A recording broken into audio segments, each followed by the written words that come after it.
When we see the map of Iceland, some may think all this volcanic system we see drawn in a line, connected together, may all actually point to a fact for them that these are all connected together. Like something now that is promoted as a supervolcano in Campi Flegrei of Italy, near the town of the Napoli.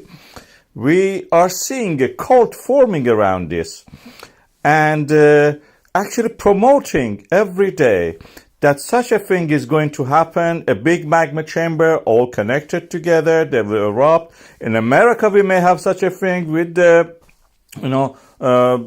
super volcano supposedly there. It's almost like a cult. Every day they have to come and worship. Every day there is a massage going on to massage the subject, milking it as much as possible before, the subject dies out. So, is this the case? Is this something new? Unfortunately, it is not new.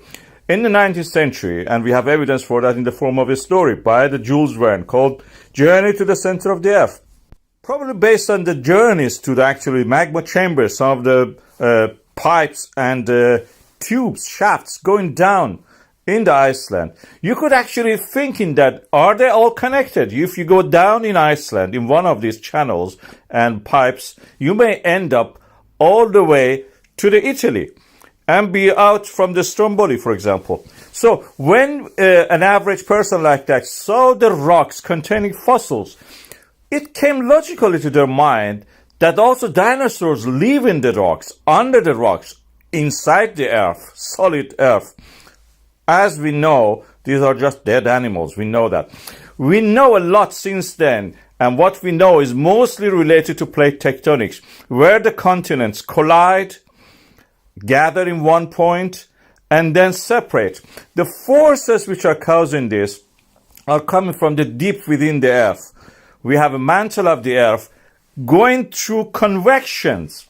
Convection means the heat from the center of the earth, from the core of the earth, creating a creeping effect on the solid rock. These are not paste or molten material. They're solid. But with the heat, they rise, gradually creep. And these creeps create this kind of convection cells, behaving as if like paste. They are not paste, they are yet solid.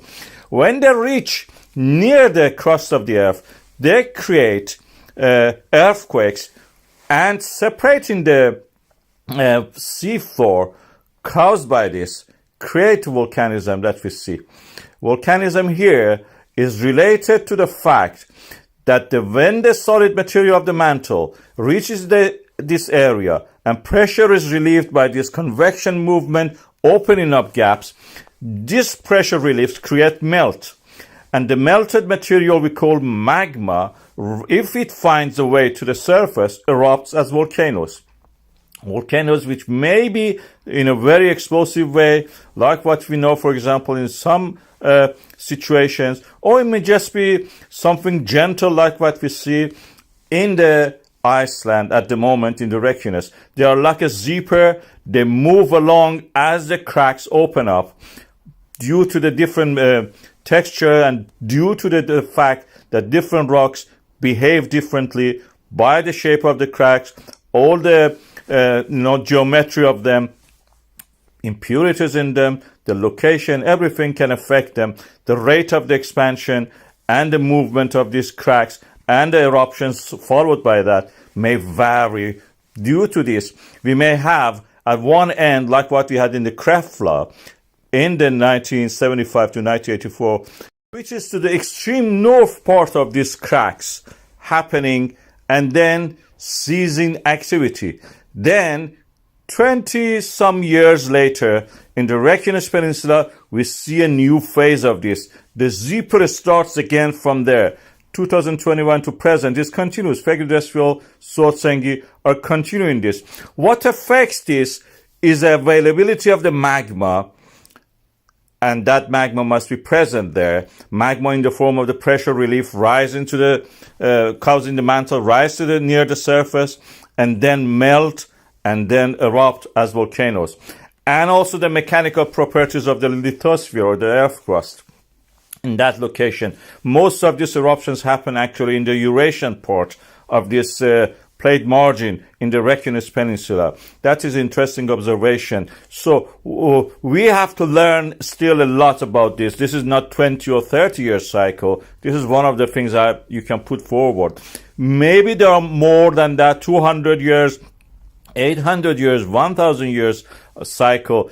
We don't know what causes these cycles still, and we have to learn more about what is going inside the earth, inside the interior. It's an exciting time to be a PhD student doing research on this, and I invite anybody who is interested in the subject, actually try to actually go and study in this field and provide some answers. Who knows, maybe the next big discovery is waiting to be made here. Of course, for sure, we can say there is no supervolcano here. Not all the volcanoes will erupt in this area together, but there is a zipper action, and we have to find the cycle of the opening and closing of this zipper. And to discover the cycle and the period of these recurring volcanic eruptions in this area, and also we may help us with the other supervolcano suspects.